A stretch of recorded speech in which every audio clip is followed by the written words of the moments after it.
இயேசு கிறிஸ்துவின் பரிசுத்த நாமத்துக்கு மகிமை உண்டாவதாக. அன்பான சகோதர ஜெபக்குழு தேவனுடைய பிள்ளைகள் ஒவ்வொருவருக்காக கர்த்தரை துதிக்கிறேன். தேவனுடைய நாமம் ஒவ்வொரு பிள்ளைகள் மூலம் அவருடைய குடும்பங்கள் மூலம் மகிமைப்படுவதாக. ஏனென்றால் நம்முடைய தேவன் ஒருபோது நம்மை கைவிடுகிற தேவன் அல்ல. கர்த்தாவே உம்மை தேடுகிறவர்களை நீ கைவிடுவதில்லை என்று கர்த்தருடைய வார்த்தை சங்கீத புத்தகத்தில் நாம் வாசிக்கிறோம்.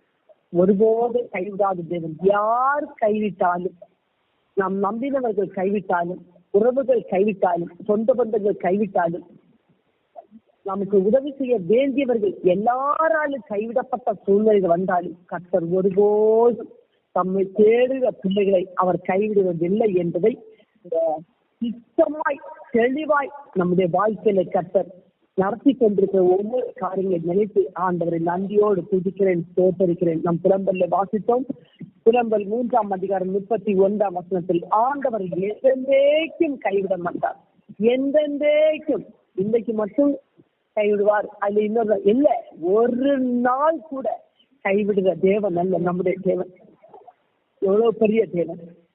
அந்த தேவன் வேதனைகள் துன்பங்கள் எல்லாம் பெருகி வந்தால் கூட அப்பா அந்த ஒரு வார்த்தை கூப்பிட்டாலே போற, அந்த கூப்பிடுற சத்தத்துக்கு செவி கொடுக்கிற தேவன். அதனால் தான் பக்தன் பாடுகிறார், அது பாடுறாரு, யார் என்னை கைவிட்டாலும் என்னை கைவிடவே மாட்டார், ஒருபோது என்னை கைவிடவே மாட்டார்னு சொல்லி இந்த பாடலை பாடுவார். நாம் ஒரு சகத்தை பாடி தேவனுடைய நாமத்தை மகிமைப்படுத்தலாமா? யார் என்னை கைவிட்டாலும் இயேசு கைவிட மாட்டார். யார் என்னை கைவிட்டாலும் இயேசு கைவிட மாட்டார். கைவிட மாட்டார், கைவிட மாட்டார், கைவிடவே மாட்டார். இயேசு கைவிடவே மாட்டார். யார் என்னை கைவிட்டாலும் இயேசு கைவிட மாட்டார். யார் என்னை கைவிட்டாலும் இயேசு கைவிட மாட்டார். தாயும் அவரே, தந்தையும் அவரே, தாயும் அவரே, தந்தையும் அவரே, தாலாட்டுவார், சீராட்டுவார், தாலாட்டுவார், சீராட்டுவார். யார் என்னை கைவிட்டாலும் இயேசு கைவிட மாட்டார். யார் என்னை கைவிட்டாலும் இயேசு கைவிட மாட்டார். வேதனை துன்பம் நெருக்கும் போதெல்லாம், வேதனை துன்பம் நெருக்கும் போதெல்லாம் வேண்டிடுவேனே என்னை காத்திடுவாரே, வேண்டிடுவேனே என்னை காத்திடுவாரே.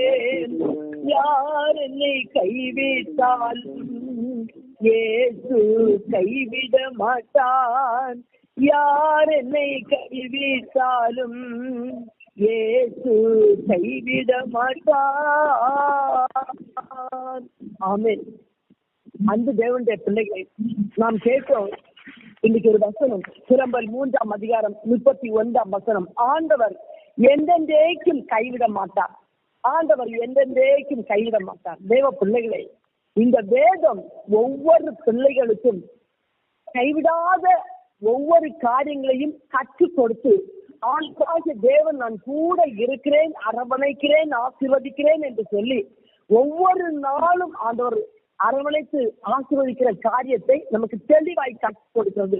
அதுக்கு ஒரே ஒரு சம்பவத்தை மட்டும் நம்ம பார்க்கும்போது, தேவனுடைய பிள்ளைகளை யோசேப்புடைய வாழ்க்கையை நீங்கள் எடுத்து பார்த்தீர்களானால், யோசேப்பு எல்லாராலும் சொந்த சகோதரர்களால் கைவிடப்பட்ட ஒரு சூழ்நிலை, தூக்கி எறிந்து வேண்டாம், இவன் நம்ம கூட இருக்கவே கூடாது, இந்த குடும்பத்துல ஒருவனாக இவன் இருக்கக்கூடாது.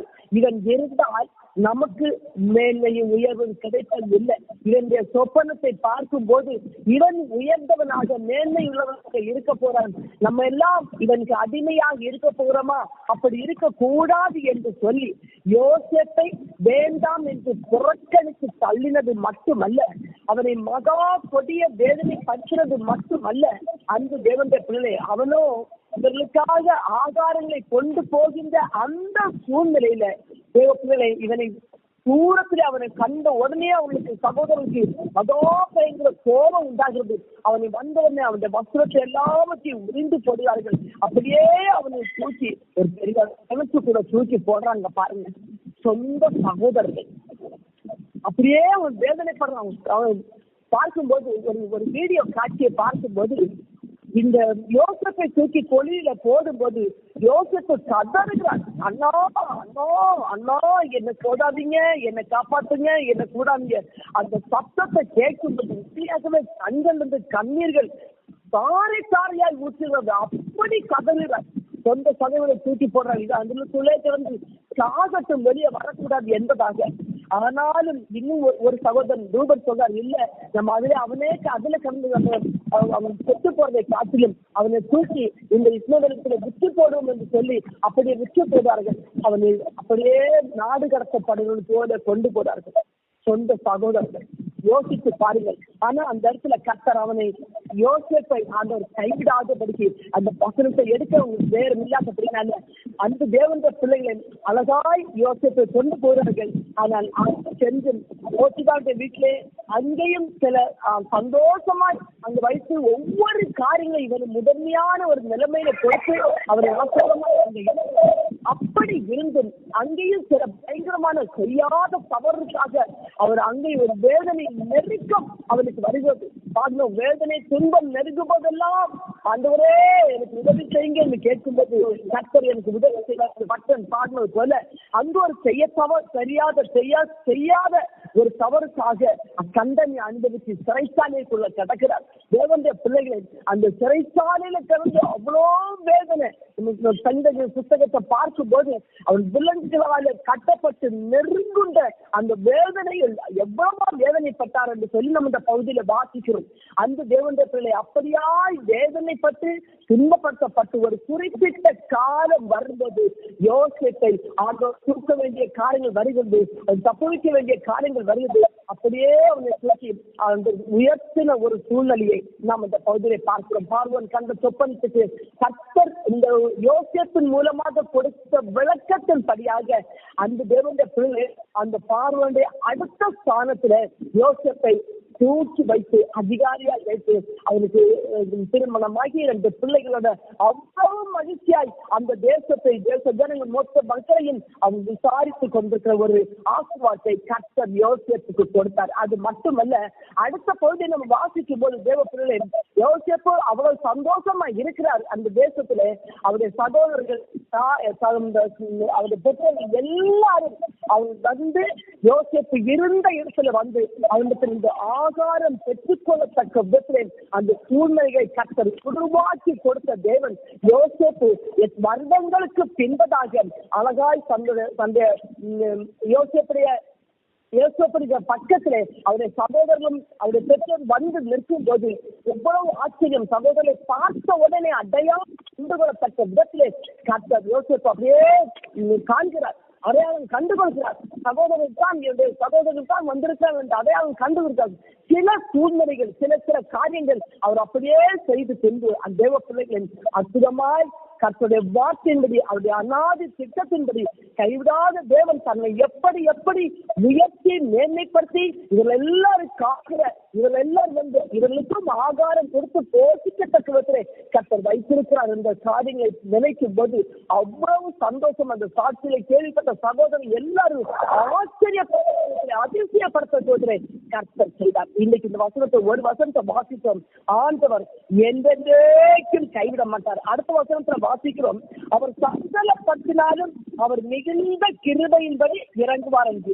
சில சஞ்சலங்கள், சில வேதனைகள், சில துக்கங்கள் வருகிறது. கைவிடப்பட்ட சூழ்நிலை வரும்போது தான் அவ்வளோ வேதனையும் துக்கமும் நெருக்கமும், இப்படி ஒரு வேதனையா, இப்படி ஒரு வாழ்க்கையா, இந்த வாழ்க்கை வாழ வேண்டுமா என்று சொல்லி அந்நீரட்டு கதறி கொண்டிருந்தாலும் தேவனுடைய பிள்ளைகளே பாருங்கள், அவர் சஞ்சலப்பட்டினாலும் தமது மிகுந்த கிருபையின்படி அவர் இறங்குகிற தேவன். அவருடைய மிகுந்த கிருபை, அவருடைய மிகுந்த கிருபை, அவர் இரக்கம் தேவனா இருக்கு அப்படின்னால அவருடைய கிருபையினால அனைத்துக் கொள்கிற தேவன். அவர் மிகுந்த சஞ்சலப்பட்டாலும் மிகுந்த கிருபையின்படி இறங்குவார்.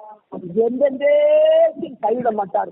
யோசேப்பை கர்த்தர் ஆசீர்வாதமாய் தந்து அதில் வாசிக்கிறோம். 17ஆம் வயதில் யோசேப்பை சகோதரர்கள் குழியில தூக்கி போட்டு அந்த விட்டு போட்டார்கள். 30வது வயதில் பார்வோன் ராஜாவுக்கு முன்பதாக அவ்வளோ உயர்ந்த அந்த அதிகாரியாய் தூக்கி பார்வோனுடைய அடுத்த ஸ்தானத்துல உயர்த்தி வைத்த காரியங்கள் நாம் பார்க்கிறோம். அதற்கு பின்புள்ள காரியங்கள் அவருடைய தூக்கி எறிந்த கைவிட்ட சகோதரர்கள் எல்லாரும் யோசேப்பின் பக்கத்துல வந்து யோசேப்பின் மூலமாய் ஆகாரங்களை புசித்து போஷிக்கப்பட்டு யோசேப்பின் மூலமாய் காப்பாற்றப்படக்கூடிய ஒரு சூழ்நிலை கர்த்தர் உருவாக்கினார். அப்படியானால் தேவன் நம்மை கைவிடுகிற தேவன் அல்ல.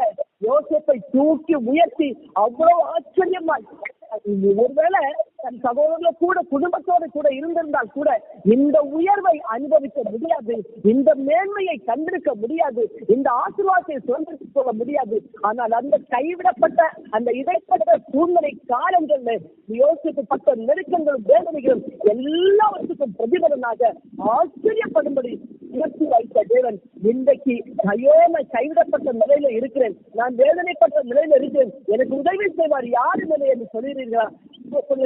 குறிப்பிட்ட சில நாட்களுக்கு காலங்களுக்கு பின்பதாக நாம் அந்த கைவிடப்பட்டோடு இருக்கிற அந்த சூழ்நிலைக்கு பின்பதாக யோசேப்பை தூக்கி நிறுத்தி உயர்த்தி கைவிட்ட எல்லாருடைய கண்டம் சென்று ஆச்சரியப்படும்படி அதிசயப்படும்படி ஐயோ இப்படி செய்து விட்டோமே என்று சொல்லி உன்னதத்தில் செய்ய கர்த்தர் இன்றைக்கு இந்த ஒவ்வொருத்தர் பிள்ளைகளோடு கூட இருக்கிறார் என்பதை அறிந்து அப்பா சமுத்திரம் நம்மை ஒப்பு கொடுப்போம். தேவனுடைய பிள்ளைகளே கர்த்தர் நம்மோடு கூட நடத்துகிற தேவன்.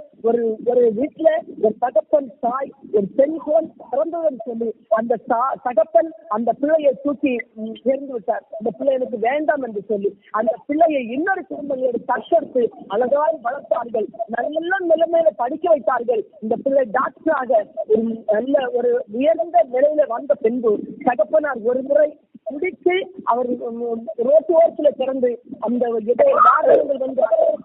உயிருக்கு சேதம் வர வேண்டிய சூழ்நிலை தூக்கி கொண்டு போகிறார்கள். ஹாஸ்பிட்டல் போய் அவங்க ட்ரீட்மெண்ட் பண்ணி முடித்து ஞாபகம் வந்து அவரை பார்க்கும்போது அப்பதான் தெரிகிறது டாக்டர் யார் என்று. தன்னுடைய மகள் டாக்டராக வந்திருக்காரு. அன்றைக்கு மகளை தூக்கி எறிந்தேன், பெண்களை எனக்கு வேண்டாம் என்று சொல்லி தூக்கி எறிந்தேன். இன்றைக்கு அந்த மகள் தான் இந்த உயிரை காப்பாற்றி அவ்வளவு சந்தோஷமாய் அவளை அரவணைத்த காரியங்களை பார்த்து அவர்கள் கேள்விப்பட்டு இந்த மகள் அல்லவா என்று சொல்லி அறிந்த பின்பு அவர் அப்படியே வெட்கப்பட்டு அன்றைக்கு நான் தூக்கி எறிந்தனே, இன்றைக்கு என் மகள் இவ்வளவு நிலையில உயர்த்தப்பட்டிருக்கார் என்று சொல்லி ஆச்சரியப்படுத்த கண்ணீரோடு கூட காணப்பட்ட ஒரு சாட்சியை, நடந்த ஒரு சாட்சியை கேள்விப்பட்டோம். தேவனுடைய பிள்ளைகளை இன்றைக்கு கைவிடப்பட்ட நிலையில் இருக்கிற உங்கள் ஒவ்வொருவரையும் கர்த்தர் கைவிடாதபடிக்கு தூக்கி எடுக்கிற தேவன். யாரால் கைவிடப்பட்டதோ அவருடைய கண்கள் சென்று ஆச்சரியப்படும்படி அதிசயப்படும்படி வெட்கப்படும்படி கர்த்தர் தூக்கி நிறுத்துவார். ஆண்டவர் ஆசீர்வாதம் நடத்துவாராக. எந்த சூழ்நிலையிலும் ஒருவேளை வியாதி படுக்கையில் இருக்கலாம், பலவீனமா இருக்கலாம், பல போராட்டத்தின் மத்தியில் இருக்கலாம், பல பிரச்சனையின் மத்தியில் இருக்கலாம், சோதனையின் மத்தியில் இருக்கலாம், எந்த சூழ்நிலையா இருந்தாலும் கைவிடாத தேவத்தை தூக்கி எடுத்து உங்களை அரவணைக்கிற கர்த்தர் அப்படியே நடத்துவாராக. ஆமென், ஆமென், ஆமென்.